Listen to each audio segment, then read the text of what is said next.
বাবা মার কাছে সন্তান কখনো বড় হয় না। আব্দুর রশিদকে দেখুন, তাসকিনের বাবা।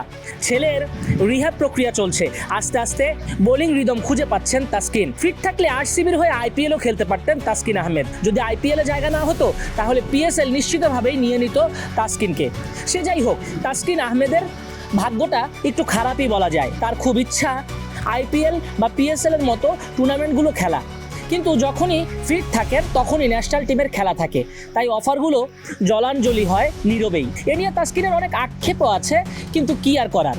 সতীর্থ মিরাজ, নাহিদ রানা, রিশাদ হোসেনরা ফ্র্যাঞ্চাইজি লিগে খেলছেন। আইপিএলে ডাক পেয়েছেন মুস্তাফিজুর রহমানও, কিন্তু তাসকিন ঘরের মাঠে অনুশীলনে। লন্ডনে গিয়েছিলেন, সেখানে ডাক্তারদের সঙ্গে কনসালটেন্সি করে এসেছেন।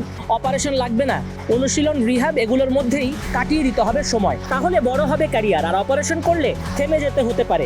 বাবা আব্দুর রশিদ ছেলেকে অনেক ভালোবাসেন, তাই তো ছেলে যখন বোলিং অনুশীলন করছেন তখন তার পাশেই তাকে সময় দিচ্ছেন। আব্দুর রশিদরা এমনই, তাদের ডেডিকেশনের কারণেই তো ছেলে আজ মস্ত বড় ক্রিকেটার, বাংলাদেশের তারকা ক্রিকেটার, সারা বিশ্ব চেনে তাকে। লাল বলে অনুশীলন করছেন তাসকিন আহমেদ, শ্রীলঙ্কা সিরিজের জন্য প্রস্তুত হচ্ছেন।